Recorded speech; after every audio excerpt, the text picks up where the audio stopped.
Hi there, welcome back and thanks for joining me in today's coffee break coaching session. What I'm going to talk to you about today is decision making and the three aspects that are impacting how you're making decisions and that can stop you from making decisions that are positive, confident and effective. So make sure you have a nice cup of coffee or tea with you, make yourself comfortable and let's get straight into it. And I want to start by telling you a story about 15 years ago after I separated from my partner at that time and I moved to Sydney. At that time, my goal, my dream, my purpose was to become a photographer. And actually you can see some of my work at the Boyfriend Formula on Instagram. So I didn't really want to go back into the corporate world because I was never really happy in the corporate world.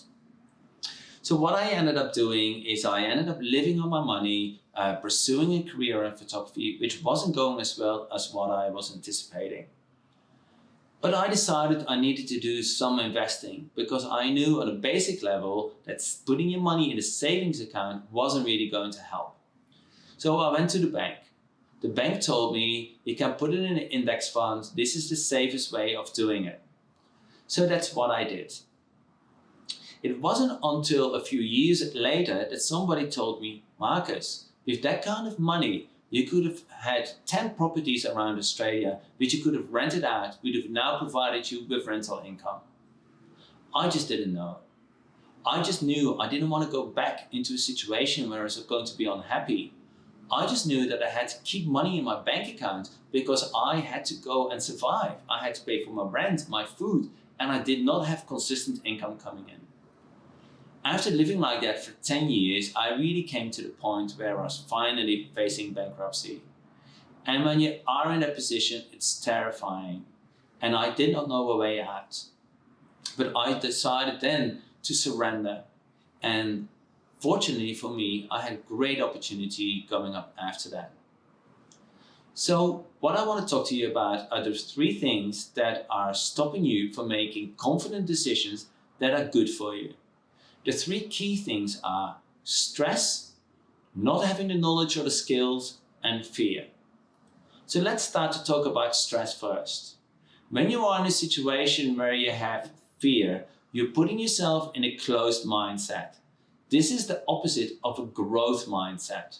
So let me explain what a growth mindset is. In a growth mindset, you start to look for opportunities, things that can help you develop, things that can help you increase your skills, your wealth, and all of those things.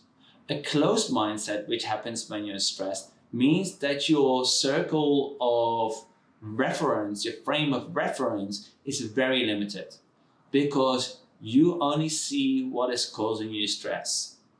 You just know when you don't have money that you need to pay for your rent and your food and all of those basic things.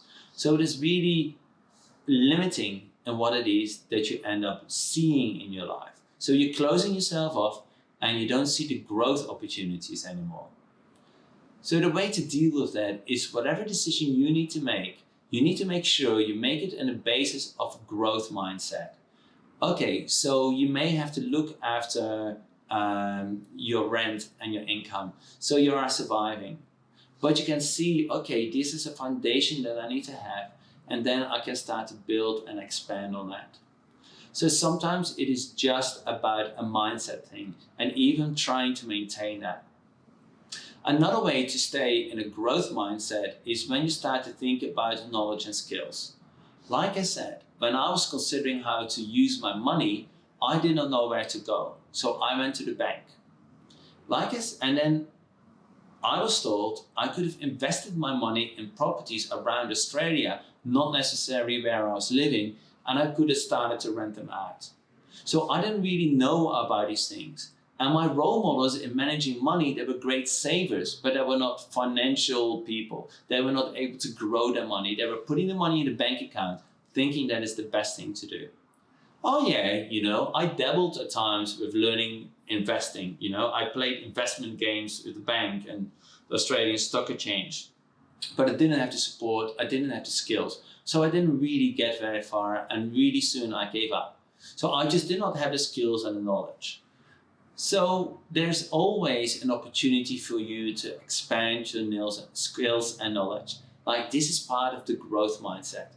Hopefully I can contribute you to that now as well. But if you need to know skills to improve your chances of getting a job, there's plenty of opportunities out there. For example, Coursera, Udemy. These are places where you can actually learn online. Often the courses are free. And if you really want a certificate, you can pay like $80 and you get a certificate that you've completed the course, if that is important to you. But all of these opportunities are out there and I can help you expand. Another way for you to be clear on a growth mindset is to be clear on your purpose. Because if you know what your purpose is, you can always find things that will help you to get closer to your purpose.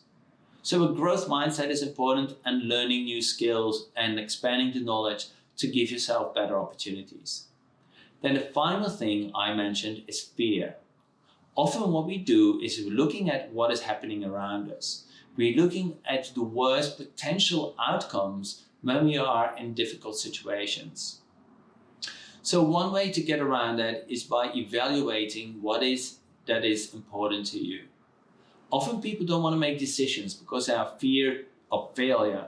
They have fear that they're getting rejected. They fear they're going to be judged. They fear they're going to be disappointing other people, hurting other people, worrying other people. So we do a lot of things with the thought behind us that what is happening, what is the worst case scenario? What is going to happen to people that I care about? What are they going to think about me? So it is sometimes really important in these situations to consider what is right for you right now and right at this time. For example, if you're in financial troubles and you don't want to share your story with your family, you may have to swallow your pride and get over that fear, because they might be able to help you, they might be able to support you in some way.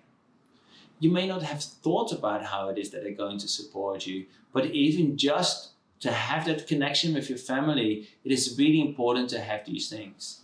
So you need to let go of these fears and you need to start to consider what is important and how you can start to work with your own circle of influence, so to speak.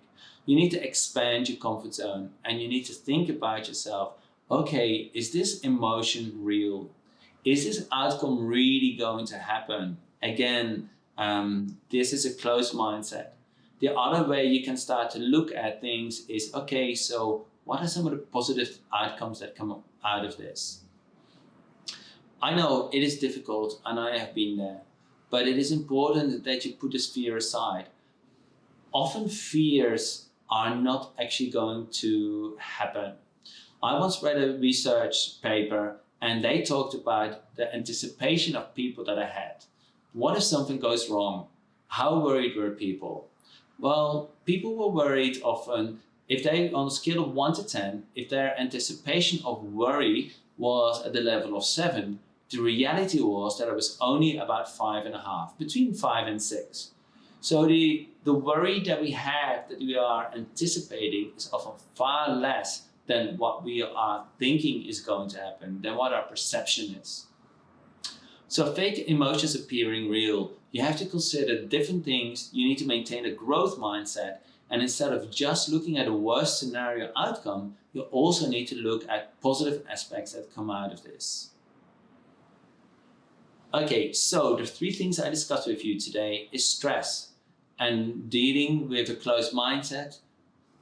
The takeaway from that was try to keep an open mindset, a growth mindset. The other thing was skills and knowledge. You may not have the right skills and knowledge to make the decision, but if you can, adapt a growth mindset and start to ask people, ask for help.